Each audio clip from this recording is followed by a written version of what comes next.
Well, Jim, the first pre-season game out of the way. How do you feel it went? You can see the gulf in the sense of where they're at, because they've been involved in the playoffs and they've been back training. It's their second competitive game, so can't be too hard. You know, there's little bits that I'd like to see better. I suppose it's just we've got a benchmark now where we've got another 8 games to play in pre-season, so it's not just about sharpening people up, it's also about connecting people as a team and getting the details right. So a lot of work to be done, but I'm just pleased for all the lads. They've got a good run out, got a good taste of maybe where the chairman wants the club to be in 5 or 6 years. Looking at the way you approach the game, obviously different teams in each half, is there anything to read into that in terms of who you're considering for your starting 11 at the start of the season? Well, of course, I'm sure all the players are. You know, they'd be thinking natural pecking orders sort of get established, but no, we expected them to be playing their strongest team. They did in the first half against Carlisle. We knew they were going to be playing them for 60 minutes and then introducing the other lads for 30 minutes. So we could have mixed the teams up a little bit, but you're also trying to get key relationships developed. Because of their shape, we wanted to play with a back 3.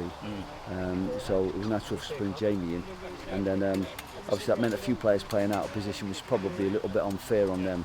You know, Keighren at right centre back, Adam Thomas at wing back, but these are the things that we're going to have to ask them to do during the season. Play different positions, different formations. So yeah, of course people will read into it where people are at, but as a few did well second half, and I think as the games sort of go by, we'll try different relationships and formations. But at the moment, the second half team, there's not a lot of them are actually contracted for next year. We're obviously trying to keep some lads fit and give them an opportunity to find another club, and we're trying to look at other players who might come into our squad. But there's 4 or 5 obviously in that group, 4, 5, 6 that are looking to be part of the first team, and these are the opportunities in training all week, next week in lead up to Rochdale game. If they can show me that they can offer a little bit more than somebody in a position, or if they decide to change shape, can they step in? And obviously you've got Jordan Williams to add into that equation as well. So I was going to say, I mean, you had a couple of trialists today.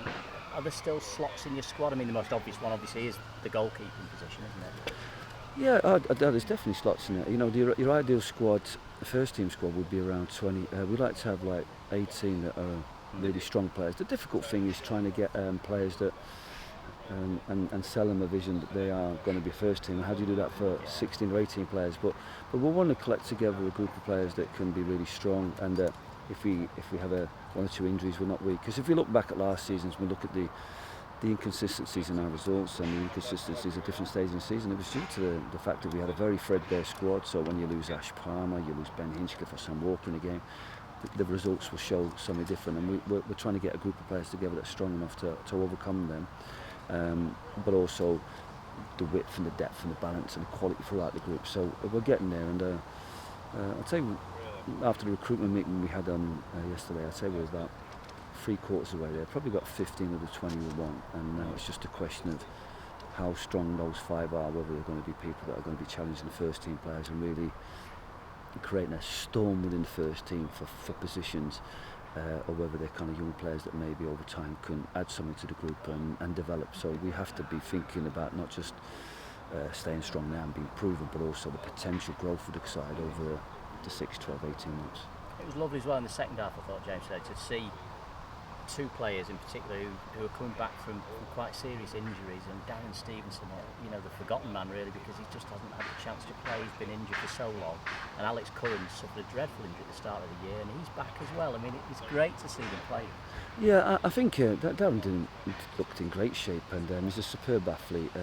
Alex is a good lad, been working hard, and I think probably the difference between the 2 lads is probably that Darren's had the experience of those nasty little injuries and the kind of the mental side and the physical, the repetitive exercise you have to do over and over again to get yourself there, and so I think Darren looks a little bit further down the line as a player and in terms of his return, and like I said, we were conscious today of not overusing Alex, especially in training. We don't want people being tired and getting secondary injuries, so we just got to make sure that he'll be getting a little bit anxious about he's not back to where he was, but it'll take time, and he's got to remember he's coming into an environment where he's training more, he's training against better players. So I just said to him, just relax and go at your pace and keep stretching yourself, and you'll get there. You'll be back to the player you were. So, but I was pleased for Darren because he looks back to capable of being match fitness, and I'm sure that he's creating a situation where he can probably earn himself a contract, and if not with us, with other people that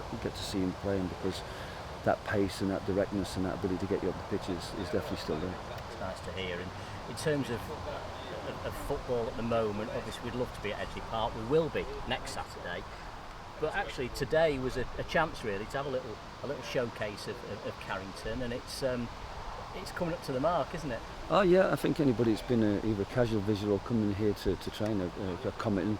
It's nice when people that have worked at different levels, League 2, League 1, and come here and say that they wish they had our gym and they wish they had this and they wish they had that. So the club's certainly delivered on not just a training ground but one of the best for league standard. And as I said in my piece about you want our players now to rise to the standard that's been set all around them in terms of the quality training facilities and how we're going to go about our business. So it's really pretty, and it's great as well because when you've got like sort of maybe 22 players for each team, 24, it's nice to have that bit of extra space for people to be able to do a warm up and stay warm. So it's work for today, but we'll probably do something similar on Saturday, but Rochdale are probably again another week closer to where they want to be as their first team, so we might find them playing 60-70 minute players and then squeezing towards where they want to be. So it's very hard to judge us really against teams that perhaps have been involved in the playoffs, that are a short break, well equipped, well connected team, and they're a little bit further down the line, not just over the years and over the couple of seasons that Joey's had them, but also in terms of pre-season. So it's just because we start 4 weeks after everybody, we've got that little strange fact that we've got the hardest teams first, yes. And then we kind of we can only really play national north teams. So the bulk of September is going to be against teams that are going to be less than us. So, but we have to kind of use these experiences maybe of not just of where we want to be as a club, because we're not playing up against teams as good as them. But some of our players who still have aspirations to maybe go on the journey with us, what levels you need to be getting at if you want to be a League One player. Jim, it's lovely to see you again. Thanks for your pleasure. time. Thank you very much.